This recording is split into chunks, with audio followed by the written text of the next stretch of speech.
श्री कृष्ण गोविंद हरे मुरारी, हे नाथ नारायण वासुदेवा।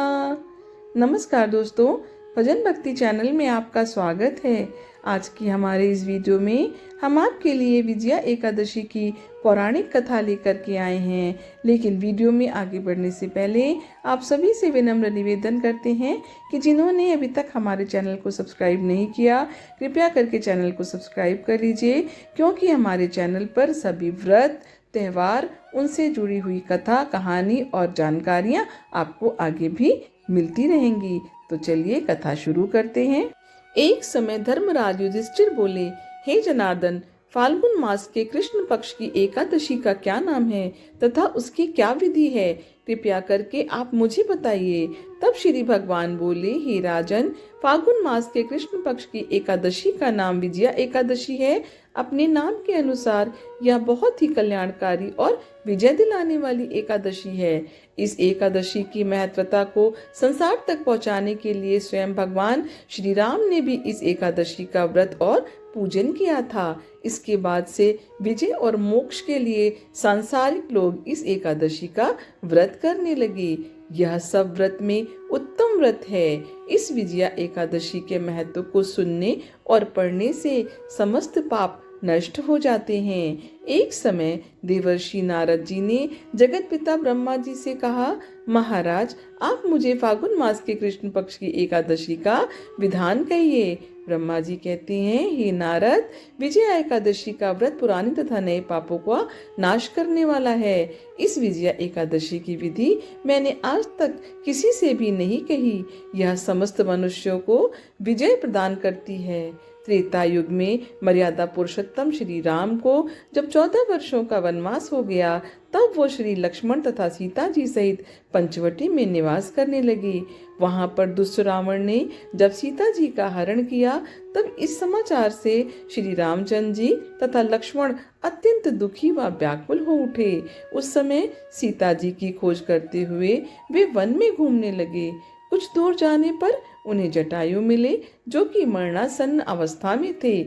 जटायु ने उन्हें सीता जी का वृत्तांत सुनाकर स्वर्ग लोक चले गए। इसके बाद उन्होंने वन के भीतर कबंध नामक राक्षस का वध किया।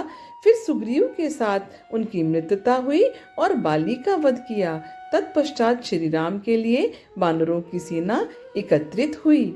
हनुमान जी ने लंका उद्यान में जाकर सीता जी का दर्शन किया और उन्हें श्री राम को चिन्ह स्वरूप मुद्रिका प्रदान करी। वहां से लौटकर वे श्री रामचंद्र जी से मिले और लंका का सारा समाचार उन्हें सुनाया। हनुमान जी की बात सुनकर श्री राम ने सुग्रीव की अनुमति ले लंका को प्रस्थान करने का विचार किया और समुद्र के किनारे पहुंचकर उन्होंने लक्ष्मण से कहा, सुमित्रा नंदन, किस पुण्य से इस समुद्र को पार किया जा सकता है? यह अत्यंत अगाध और भयंकर जल जंतुओं से भरा हुआ है। मुझे ऐसा कोई उपाय नहीं दिखाई देता जिससे इसको सुगमता से पार किया जा सके। लक्ष्मण बोले, महाराज, आप ही आदि देव और पुराण पुरुष पुरुषोत्तम हैं। आपसे क्या छिपा है? यहाँ द्वीप के भीतर वक्तालभ्य नामक मुनि रहते हैं। यहाँ से आधे योजन की दूरी पर उनका आश्रम है। रघुनंदन, उन प्राचीन मुनीश्वर के पास जाकर उनसे इसका उपाय पूछिए। लक्ष्मण जी की यह अत्यंत सुंदर बात सुनकर श्री रामचंद्र जी महामुनि वक्तालभ्य से मिलने के लिए गए। वहां पहुंचकर उन्होंने मस्तक झुकाकर मुनि को प्रणाम किया। मुनि उनको देखते ही पहचान गए कि ये पुराण पुरुषोत्तम श्री राम हैं, जो किसी कारणवश मानव शरीर में अवतीर्ण हुए हैं। उनके आने से महर्षि को बड़ी प्रसन्नता हुई। उन्होंने पूछा, श्री राम, आपका यहाँ पर कैसे आगमन हुआ? श्री राम बोले, ब्राह्मण, आपकी कृपा से मैं लंका जीतने के लिए सेना के साथ समुद्र के किनारे आया हूँ। मुनिवर, अब किस प्रकार समुद्र पार किया जाए, वह उपाय बताइए। मुझ पर कृपा करिए। वक्तालभ्य ने कहा, श्री राम, फाल्गुन के कृष्ण पक्ष में जो विजया नाम की एकादशी होती है, उसका व्रत करने से आपकी विजय होगी। निश्चित ही आप अपनी वानर सेना के साथ समुद्र को पार कर लेंगे। राजन, अब इस व्रत की फलदायक विधि सुनिए। दशमी का दिन आने पर एक कलश स्थापित करें। वह सोने, चांदी, तांबे अथवा मिट्टी का भी हो सकता है। उस कलश को जल से भरकर उसमें पल्लव डाल दें। उसके ऊपर भगवान नारायण के सुवर्णमय विग्रह को स्थापित करें। फिर एकादशी के दिन प्रातःकाल स्नान करें।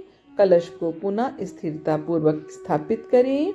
माला, चंदन, सुपारी तथा नारियल आदि के द्वारा विशेष रूप से उसका पूजन करें। कलश के ऊपर सप्त धान्य और जौ रखें। गंध, धूप, दीप और भांति भांति के नैवेद्य से पूजन करें। कलश के सामने बैठकर वहां सारा दिन उत्तम कथा वार्ता आदि के द्वारा व्यतीत करें तथा रात में भी वहां जागरण करें। अखंड व्रत की सिद्धि के लिए घी का दीपक जलाएं। फिर द्वादशी के दिन सूर्योदय होने पर उस कलश को किसी जलाशय के समीप, नदी, झरने या पोखरे के तट पर ले जाएं और वहां पर ले जाकर उसे स्थापित करें और उसकी विधिवत पूजा करके देव प्रतिमा सहित उस कलश को वेद वेत्ता ब्राह्मण को दान कर दें। महाराज, कलश के साथ ही और भी बड़े बड़े दान देने चाहिए। श्री राम, आप अपने सेनापतियों के साथ इसी विधि से प्रयत्न पूर्वक विजया का व्रत करिए, इससे आपकी विजय होगी। ब्रह्मा जी कहते हैं, नारद, यह सुनकर श्री रामचंद्र जी ने मुनि के कथानुसार उस समय विजया एकादशी का व्रत किया। उस व्रत के करने से श्री रामचंद्र जी की विजय हुई। उन्होंने संग्राम में रावण को मारा, लंका पर विजय पाई और सीता को प्राप्त किया। तो जो मनुष्य इस विधि से व्रत करते हैं उन्हें इस लोक में विजय प्राप्त होती है और उनका परलोक भी अक्षय बना रहता है। आशा करती हूँ यह कहानी आपको पसंद आई होगी। यदि कहानी जरा भी पसंद आई है तो वीडियो को लाइक करिए, इसे अपनी फैमिली और फ्रेंड के साथ शेयर भी करिए। भगवान विष्णु की कृपा आपके ऊपर हमेशा बनी रहे। आपका दिन शुभ हो। धन्यवाद।